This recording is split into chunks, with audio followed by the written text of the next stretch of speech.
आप देख रहे हैं मिड कैप मंत्रा। मार्केट का जोश हाई, चौतरफा खरीदारी आज के सेशन में देखने को मिल रही है। निफ्टी 19,600 के आसपास तो ट्रेड कर ही रहा है, लेकिन बैंक निफ्टी हो या मिड कैप स्पेशली एक आउट परफॉर्मेंस आज के कारोबार में दिखा रहे हैं। लेवल्स दिखाते हैं आपके सामने। दिन के ऊपरी स्तरों पर बाजार कारोबार करते हुए 19,600 के ऊपर आ चुका है निफ्टी। मिड कैप इंडेक्स 1% ऊपर है। निफ्टी में 200 अंकों की बढ़त हम देख रहे हैं फिलहाल आज के कारोबार में, और इसके अलावा सेंसेक्स में भी 1% की बढ़त देखने को मिल रही है। निफ्टी बैंक दिन के ऊपरी स्तरों से थोड़ा सा हल्का होता हुआ तो आपको जरूर दिखाई देगा, लेकिन अभी भी 300 अंकों से ज्यादा की बढ़त के साथ ट्रेड कर रहा है।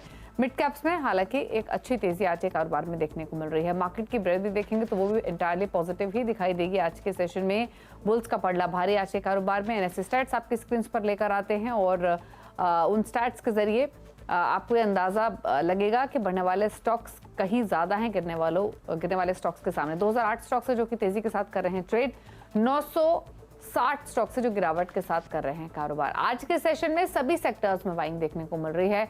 Metals, oil and gas, energy, realty, IT stocks, यहाँ पे एक जोरदार तेजी का कारोबार है। बाकी सेक्टर्स भी फ्लैट टू पॉजिटिव टोन पे ही ट्रेड कर रहे हैं, लेकिन एंटायरली पॉजिटिव आज सेक्टर स्पेसिफिक मूव्स आपको देखने को मिलेंगे। फटाफट से देखते हैं इंटरनेशनल क्यूज को और उसके बाद मिड कैप्स का एक्शन लेकर आएंगे और आगे की स्ट्रैटेजीज पर करेंगे focus.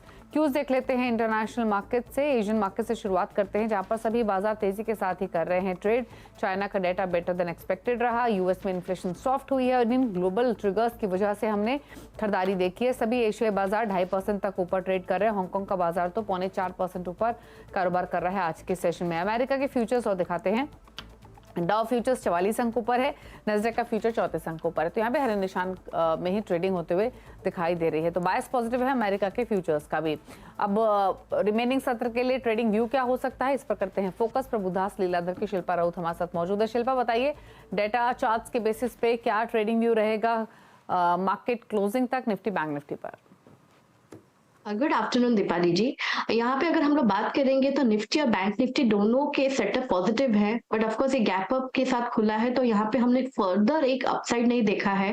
But the good news इसके जो गेन्स हम लोग होल्ड कर रहे हैं, तो ये भी एक बहुत ही पॉजिटिव साइन है, क्योंकि आज एक्सपायरी है बैंक निफ्टी की। तो मुझे लगता है एक वन साइड मूव आपको शायद 2 बजे के बाद यहाँ पे देखने को मिलेगा, बिकॉज बैंक निफ्टी में 44,000 पे सपोर्ट बहुत स्ट्रॉन्ग है और 44,500 से 600 के बीच में कॉल राइटिंग स्ट्रॉन्ग है। तो यहाँ पे मुझे लगता है 200 पॉइंट का अपसाइड बैंक निफ्टी में आपको जल्दी मिलेगा। तो आप यहाँ पे 44,300 का जो एक्सपायरी के लिए आप ये प्ले ले सकते हैं, कॉल ऑप्शन है जो रफली अभी 15-16 रुपए के बीच में ट्रेड कर रहा है। आप इसमें पार्टिसिपेट कर सकते हैं। आप इसको एक हीरो जीरो के हिसाब से ट्रीट कीजिए। व्यू सही जाते हैं तो ये आपको 50 प्लस में भी टारगेट ट्रेड करते हुए मिलेगा। ओके, स्टॉक स्पेसिफिक ट्रेड्स कौन से रहेंगे शिल्पा आपकी तरफ से? मेरे पास 2 बाय है। मेरा पहला बाय रहेगा यहाँ पे हैवेल्स में। हैवेल्स फ्यूचर्स अभी ट्रेड कर रहा है अराउंड 1271। यहाँ पे 1250 पे बहुत अच्छा सपोर्ट है, तो आप 1250 के जस्ट नीचे यहाँ पे फ्यूचर्स में आप एक स्टॉप लॉस मेंटेन कीजिए। यहाँ पे टारगेट्स ऑफ 1300 टू 1330 आपको बहुत इजीली आते हुए मिलेंगे। मेरा दूसरा बाय रहेगा आईटी सेक्टर से एलटीटीएस में। तो एलटीटीएस पे अगर हम लोग देखेंगे 4368 फ्यूचर्स में ट्रेड कर रहा है, तो यहाँ पे आप 4300 तक के डिक्लाइंस में थोड़ा पोजिशनल ट्रेड रहेगा, लेकिन मोमेंटम बहुत स्ट्रांग है और यहाँ पे 4500 के भी लेवल्स आ सकते हैं। ये दोनों ट्रेड्स आज हमने प्रभुदास लीलाधर में सेम लेवल्स के अराउंड हमने रेकमेंड किया हुआ है। ओके, तो ये 2 ट्रेड्स आपको रेकमेंड किए गए हैं। एल&टी टेक सर्विसेज एक ट्रेड आप ले सकते हैं खरीदारी की तरफ, और दूसरा हेवल्स 1330 के लक्ष्य के लिए खरीदारी की सलाह आपको दी जा रही है। हेवल्स पर 1248 के स्टॉप लॉस के साथ। चले लेकर आते हैं मिड कैप्स का हाल। क्विकली दिखाते हैं आपको मिड कैप्स की वो पॉकेट जहां पर सबसे ज्यादा एक्शन देखने को मिल रहा है। हालांकि लिस्ट काफी लंबी थी आज के सेशन में, क्योंकि ज्यादातर मिड कैप स्टॉक्स तेजी के साथ ही कारोबार करते हुए दिखाई देंगे, या फिर कहीं हर पॉकेट से आपको तेजी वाले स्टॉक्स आज के सेशन में दिखाई दे रहे थे। 364 अंकों पर इंडेक्स कारोबार कर रहा है। दिखाते हैं आपको पॉकेट। शुरुआत करते हैं एनबीएफसीज के साथ। 7% ऊपर मनापुरम फाइनेंस अच्छे अर्निंग्स के बाद। उज्जीवन 3.5% ऊपर है। एलआईसी हाउसिंग फाइनेंस में 3.5% की तेजी। एल&टी फाइनेंस होल्डिंग्स अब 4% ऊपर आ चुका है। आईटी स्टॉक्स में क्विक हील, एम्फोसिस, बिरला सॉफ्ट, कोफोर्ज, 6.5% तक ऊपर है ये सभी शेयर्स आज के सेशन में। ऑन एन एवरेज 4-4.5% की तेजी देखने को मिल रही है। फार्मा में भी खरीदारी है। जनता फार्मा 4.5% ऊपर, ग्लेनमार्क फार्मा 3.5% ऊपर है। पॉली मेडिकेयर और शिल्पा मेडिकेयर में भी 4-4.5% तक की तेजी है आज के सेशन में। ऑयल एंड गैस में चेन्नई पेट्रो 6% ऊपर, एमआरपीएल 3% ऊपर, 3% ऊपर एचपीसीएल। ऑयल इंडिया में 1.25% की तेजी देखने को मिली है।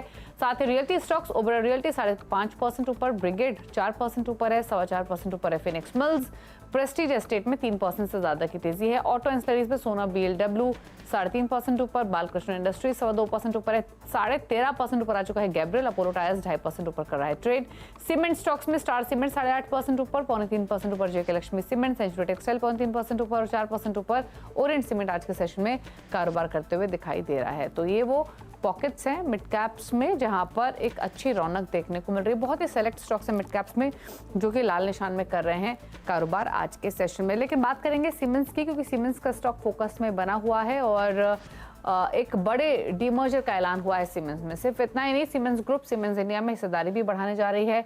इस कॉम्प्लेक्स डील को समझाने के लिए यतिन मुता हमारे साथ मौजूद है। यतिन, बताइए एग्जैक्टली क्या डील हो रही है, क्या डिटेल्स है आज की डेवलपमेंट्स की सीमेंस से रिलेटेड? सबसे पहले हमको ये समझना होगा कि ग्लोबली सीमेंस के शेयर्स में और सीमेंस कंपनी में क्या क्या हो रहा है। तो सबसे पहले 2 इकाइयां हैं ग्लोबली जहां एक अनाउंसमेंट आई है। सबसे पहले सीमेंस एजी और उसके बाद सीमेंस एनर्जी। और हम सभी को पता है सीमेंस एनर्जी जो विंड पावर की काफ़ी सारे कैपिटल गुड्स चीज़ें बनाता है, उसको रिस्ट्रक्चरिंग का जो प्रावधान है वो जर्मन गवर्नमेंट ने भी अप्रूव कर दिया है। और सीमेंस एनर्जी को और मजबूती देने के लिए वो अपना एक बड़ा हिस्सा लगभग 18% का बेचने जाने वाले हैं सीमेंस एजी को। तो सीमेंस एनर्जी अपने शेयर्स बेचेगा जो ऑलरेडी लगभग 25% होल्ड करता है और 25% में से 24-25% में से 18% वो बेचेंगे। ऑब्वियसली ट्रांजैक्शन के अंदर तो ये काफ़ी सारी रिस्ट्रक्चरिंग की अनाउंसमेंट है, लेकिन एक मुख्य अनाउंसमेंट आज सीमेंस एजी ने जर्मन स्टॉक एक्सचेंजेस पे किया। उसके अंदर प्रमोटर्स सीमेंस इंडिया के जो सीमेंस एजी और सीमेंस एनर्जी हैं एक डीमर्जर का प्रपोजल देंगे इंडिया के बोर्ड को।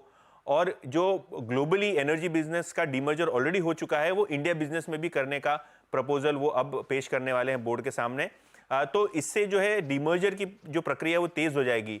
करंटली सीमेंस इंडिया का जो एनर्जी बिजनेस है 2022 के साल में 35% रेवेन्यू को कंट्रीब्यूट करता था और लगभग 50% एबिट लेवल पे कंट्रीब्यूशन करता था। तो इंडिया का जो एनर्जी बिजनेस है सीमेंस का वो बहुत बड़ा है और डीमर्जर ऑब्वियसली अगर होता है तो एक वैल्यू क्रिएशन एक्सपेक्टेड होती है, क्योंकि टिपिकली जब डीमर्जर होते हैं एमएनसी कंपनीज में तो वैल्यू क्रिएट होती है हिस्टोरिकल डेटा के मुताबिक। तो ये जो प्रपोजल है उसके कारण सीमेंस एनर्जी की बैलेंस शीट मजबूत होगी, लेकिन उसी के साथ सीमेंस इंडिया का भी जो एनर्जी की कारोबार है उसको डीमर्ज करने का प्रपोजल आज अनाउंस किया है। 2 चीज़ें थी इसके अंदर, एक तो डीमर्जर के लिए स्टॉक में आप मोमेंटम देख रहे हैं, दूसरा कि पिछले दिनों ब्लूमबर्ग ने खबर चलाई थी कि सीमेंस एनर्जी सीमेंस इंडिया के शेयर्स ब्लॉक डील के जरिए बेच सकती है। क्योंकि ये इंटर प्रमोटर ट्रांसफर हो गया तो ब्लॉक डील का भी जो हैंगओवर था वो निकलता हुआ दिखाई पड़ा और शायद इसीलिए आज स्टॉक में लगभग 2-2.5% की तेजी हम देख रहे हैं। ओके, शुक्रिया आपका यतिन, ये पूरी डील समझाने के लिए और क्या मायने इसके सीमेंस शेयर होल्डर्स के लिए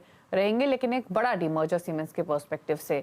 चलिए, ये स्टॉक तो फोकस में है ही, लेकिन एक और स्टॉक है जहां पर नजरें हैं वो है गैलेक्सी सर्फेक्टेंट्स। और दूसरी तिमाही के नतीजे आए हैं, नतीजे कमजोर रहे हैं। गैलेक्सी सर्फेक्टेंट्स की जो आय है वो 20% घटी है, मुनाफा 8% गिरा है, हालांकि मार्जिन में हल्की बढ़त रही है। कंपनी के नंबर्स पर बातचीत करने के लिए गैलेक्सी सर्फेक्टेंट्स के एमडी यू शेखर हमारे साथ मौजूद हैं। शेखर जी नमस्कार, स्वागत है आपका। तो पहले तो ये जानना चाहेंगे जो रेवेन्यूज घटे हैं आपके, उसके पीछे कारण क्या रहा है, रॉ मटेरियल कॉस्ट कैसी रही है इस क्वार्टर में और क्या आउटलुक है? नमस्कार, आपको नवी वर्ष की शुभकामनाएं। क्या देखने की जरूरी बात है कि हमारी वॉल्यूम जो है काफी कुछ ग्रोथ हुआ है ये क्वार्टर में, और ये H1 में पिछले 10 क्वार्टर की तुलना में हमारी वॉल्यूम जो है 8.6% से बढ़ावा हुआ है। और ये रेवेन्यू जो है रॉ मटेरियल की प्राइस के हिसाब से है, रॉ मटेरियल की फीडस्टॉक प्राइसेस जो है नीचे आई है और उस हिसाब से हमारी सेलिंग प्राइस भी उतना कम हुआ है। तो बट क्या देखना है कि हमारी वॉल्यूम कैसे बढ़ा हुआ है। वॉल्यूम ग्रोथ जो है काफी अच्छी तरह से हुआ है, न सिर्फ इंडिया ज्योग्राफी में बट सभी ज्योग्राफी में, सभी रीजन्स में, सभी कंट्रीज में वॉल्यूम का इंक्रीज हुआ है। और ये जो वॉल्यूम इंक्रीज जो है परफॉर्मेंस प्रोडक्ट्स से ज्यादातर हुआ है, और ये हमारे लिए एक अच्छी न्यूज़ है। और हम समझते हैं कि ये जो ग्रोथ जो है, वॉल्यूम ग्रोथ जारी रहेगी, लगातार रहेगी पूरे ये साल में।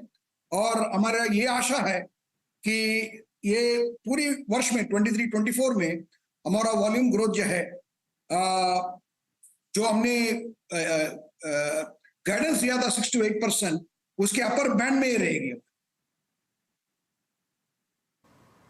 ओके अच्छा, जो आपने वॉल्यूम ग्रोथ की बात कही, तो FY24 के लिए मान के चले कि जैसे नंबर्स आपने इस क्वार्टर में पोस्ट किए हैं, 10% के आसपास की ग्रोथ रही है सिक्वेंशियल बेसिस पे, यही ट्रेंड हम आगे के लिए भी एक्सपेक्ट करें, कमिंग क्वार्टर्स के लिए भी? और साथ ही जो स्पेशलिटी सेगमेंट है वहां पर डिमांड क्या कुछ पिकअप होते हुए दिखाई दी है? या कुछ दिखाई दे रहा है, बट हमारी ये राय है कि स्पेशलिटी सेगमेंट में पूरी कंजम्पशन जो है वापिस आने के लिए और एक 2-3 क्वार्टर लगेगी। और हमारी ये आशा है कि अगले बरस जो 24-25 में हम समझते हैं कि ये स्पेशलिटी इंग्रेडिएंट्स को जो कंजम्पशन और डिमांड जो है पूरी तरह से वापिस आने की पॉसिबिलिटी है।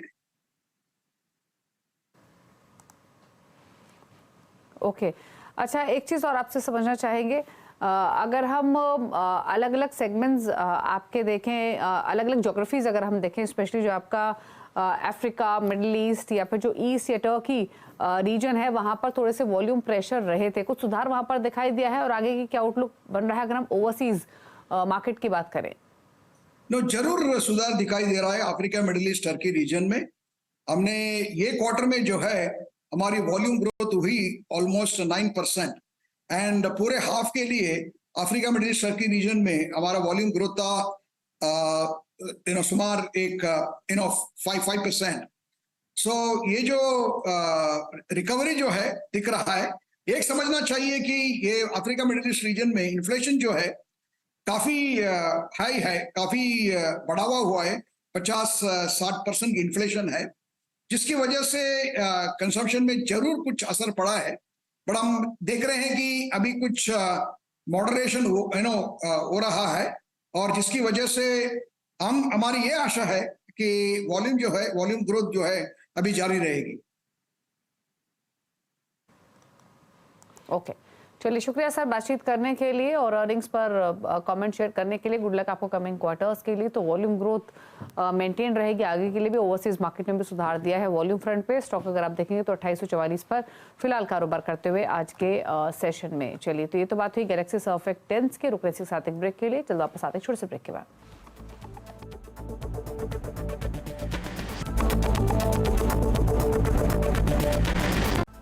आप देख रहे हैं मिड कैप मंत्रा और अब बात आज होने वाले पहले वर्ल्ड कप सेमीफाइनल की।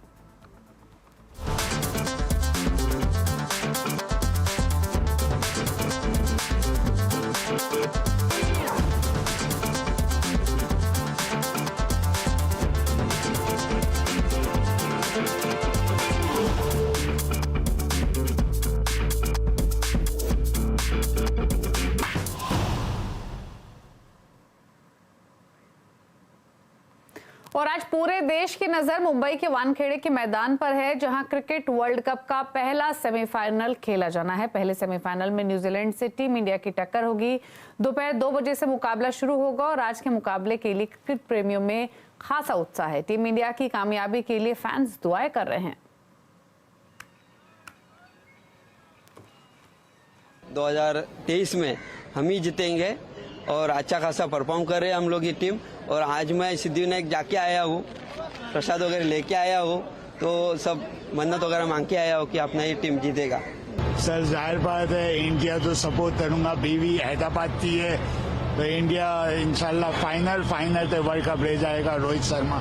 न्यूजीलैंड टीम और इंडिया टीम दोनों बराबर का मुकाबला है। अब बाकी सब खेल के ऊपर डिपेंड करता है। जो अच्छा प्रदर्शन करेगा वो अपना हुनर दिखाएगा। न्यूजीलैंड ने जो हमें 2019 में हमें घाव दिए थे वो अभी तक हमारे दिल में घाव हैं। उस घाव को हम आज न्यूजीलैंड वापस भेज के भर देंगे, और इस बार वर्ल्ड कप की ट्रॉफी पर टीम इंडिया का कब्जा होगा।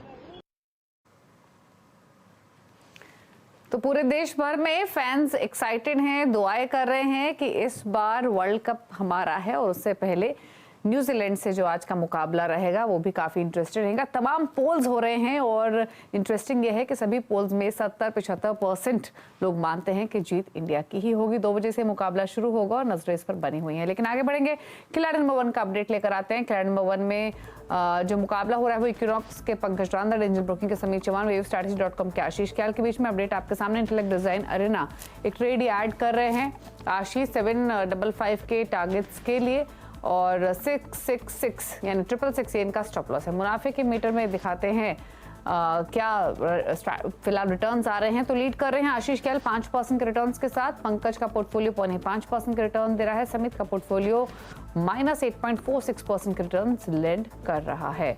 तो ये तो रहा अपडेट। इसी के साथ एक ब्रेक और ब्रेक के बाद बाजार पर बातचीत करेंगे इन्वेस्टमेंट एनालिस्ट के प्रकाश दीवान से। एक ब्रेक के बाद नमस्कार।